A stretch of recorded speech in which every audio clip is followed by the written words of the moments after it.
Kotu ta umarci 'yan sanda su cafko su Ado Gwanja, Safara'u, Mr. 442, Murja Kunya, Ummi Shakira da sauransu domin fuskantar bincike. Tawagar wasu lauyoyi sun maka wasu guggun mutane da ake zargi da yada alfasha a cikin al'umma a kotu, waɗanda suka hada da mawaƙi Ado Gwanja, Mr. 442, Safara'u, ɗan Maraya, Amudabut, Kawu ɗan Sarki, Murja Ibrahim Kunya, Ummi Shakira da Samha M Inuwa da kuma Babiyana.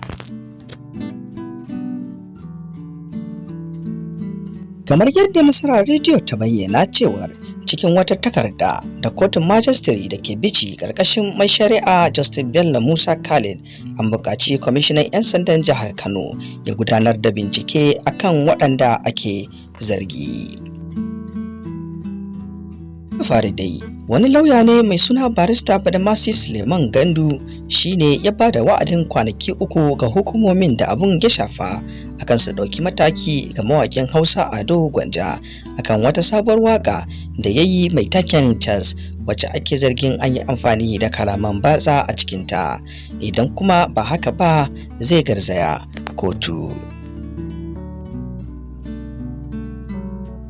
Sai dai yanzu za a iya cewa lamarin ya girmama, domin a cikin kunshin lauyoyin da suka maka waɗannan mutane a kotu bayan barista Badamasi akwai barista Muhammad Ali Hamza ESQ, sannan barista Abba Mahmud ESQ, sai Muhammad Nasir ESQ Limited da kuma Dayi ESQ da kuma barista G.A. Badawi.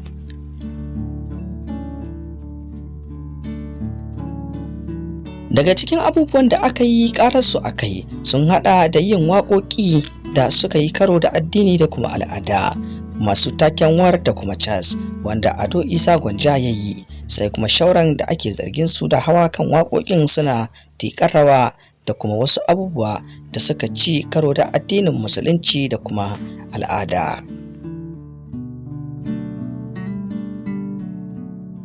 Kotu ta umarci 'yan sanda su cafko su Ado Gwanja, Safara'u, Mr. 442, Murja Kunya, Ummi Shakira da sauransu domin bincike. Bai Abubakar Lakcara. Tawagar wasu lauyoyi sun maka wasu guggun mutane da ake zargi da yada alfasha a cikin al'umma a kotu, waɗanda suka hada da mawaƙi Ado Gwanja, Mr. 442, Safara'u da ɗan Maraya, Amudabut, Kawu ɗan Sarki, Murja Ibrahim Kunya, Ummi Shakira, Samha M Inuwa da kuma Babiyana. Cikin wata takarda da kotun majistare da ke Bichi ƙarƙashin mai shari'a Justice Bello Musa Khalid, an buƙaci kwamishinan 'yan sanda na jihar Kano ya gudanar da bincike akan waɗanda ake zargin.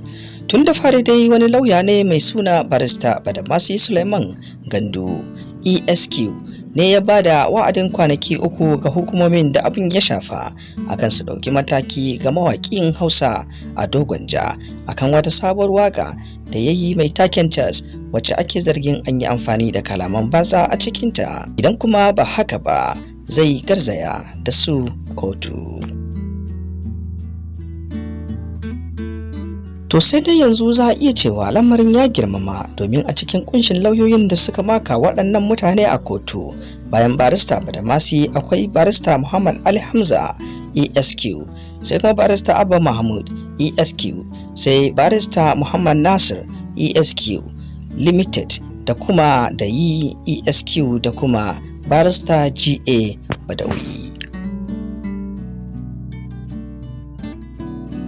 Daga cikin abubuwan da aka yi ƙararsu a kai sun haɗa da yin wasu waƙoƙi da suka yi karo da addini da kuma al'ada, masu taken war da kuma cas wanda Ado Isa Gwanja ya yi, sai kuma shauran da ake zargin su da hawa kan waƙoƙin suna tiƙar rawa da kuma wasu abubuwa da suka ci karo da addinin musulunci da kuma al'ada.